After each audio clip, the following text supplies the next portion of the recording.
Okay, so let's continue.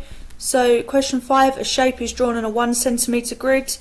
Ring the name of the mathematical shape. So we can go through this process of elimination. We know this shape has got 4 sides. It cannot be a pentagon or octagon for this reason.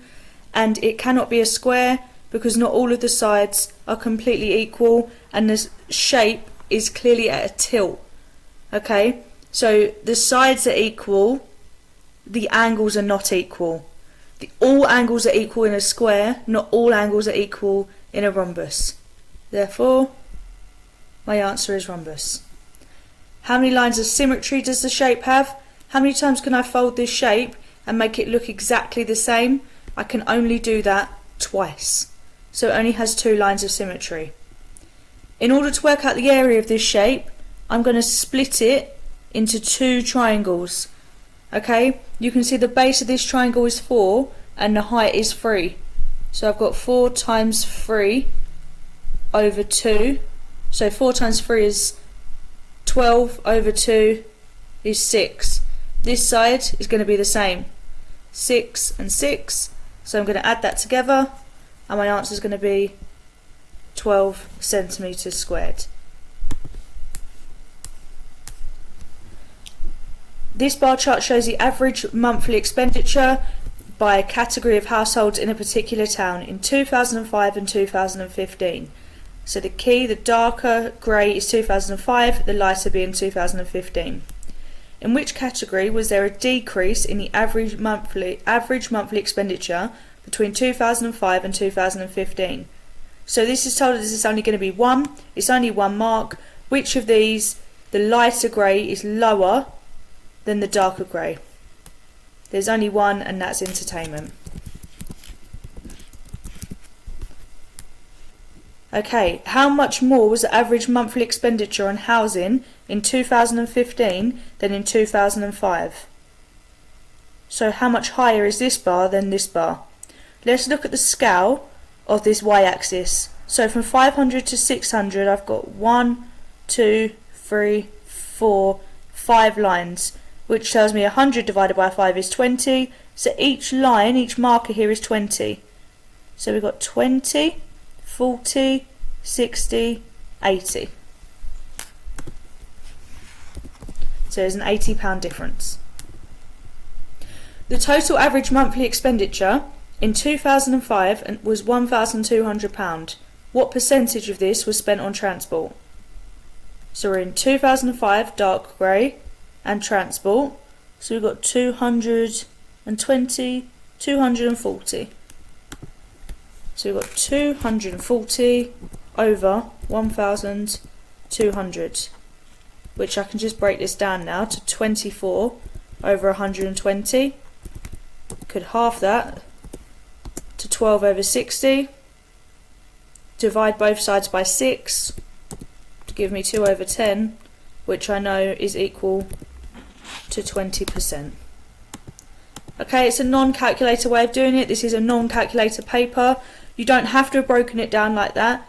It's completely up to you the way you do it, but you can see here very neatly I've just made these numbers a lot easier to work with because I know 2/10 is equal to 20%.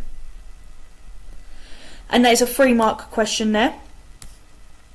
So in the diagram, AB is parallel to DC. So we've got a pair of parallel lines here, which means they're never touching, they're never going to meet, and they're completely straight with the same distance apart.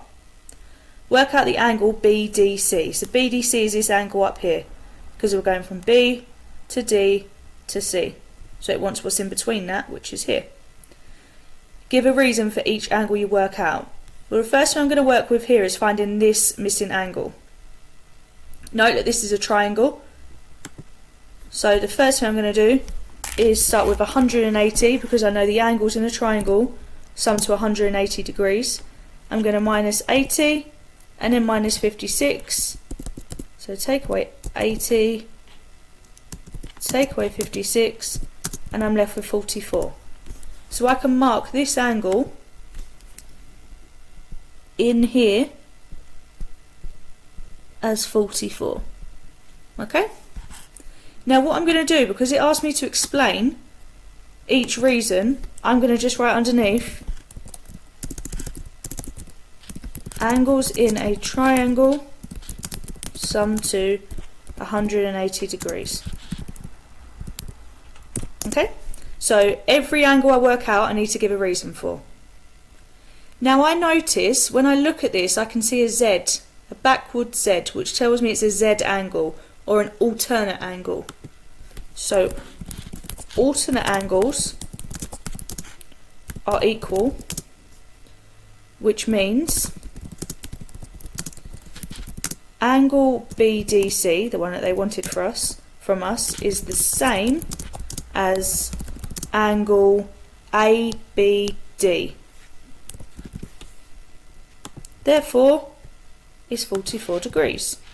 So I've got my 4 marks because I found an angle here, 1 mark, given a reason, 2 marks, explain that this is alternate, 3 marks, and therefore given it the value, 4 marks.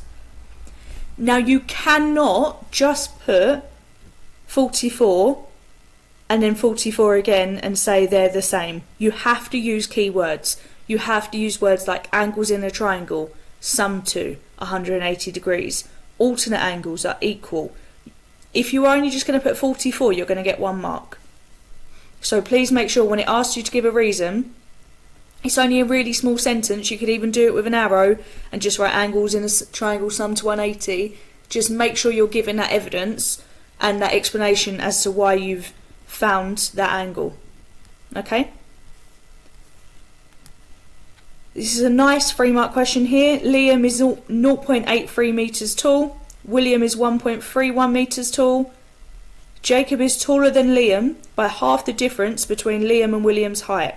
How tall is Jacob?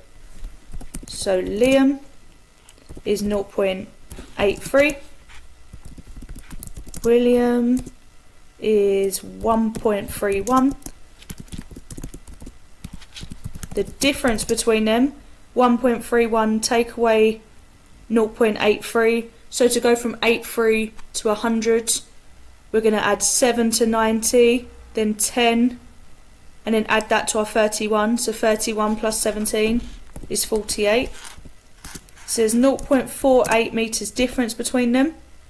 Jacob is taller than Liam by half the difference.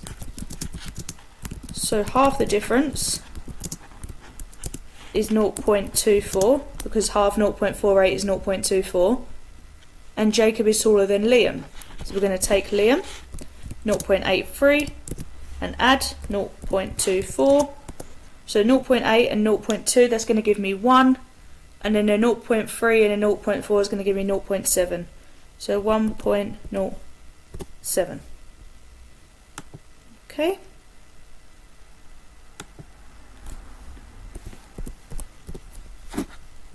Three marks. Now these questions, a lot of you are going to get overwhelmed. Well, you may get overwhelmed by it because it seems like it's almost a riddle. But the first thing to do is, if it says half the difference, if you haven't got that difference, then find it. And then half it, and then use that number, go back to what it actually said. Okay, so you've got the 3 stages there for the 3 marks. Elise wants to divide a sum of money between Hannah and Adil in the ratio 2 to 3. Elise says Hannah will get 2/3 of the money. Explain why she's not correct. Well, she's not correct because the ratio amount adds up to 5. Therefore, Hannah is going to receive 2/5. Okay, so if I just said because the ratio doesn't add up to 3, I'm not sure I would get that mark.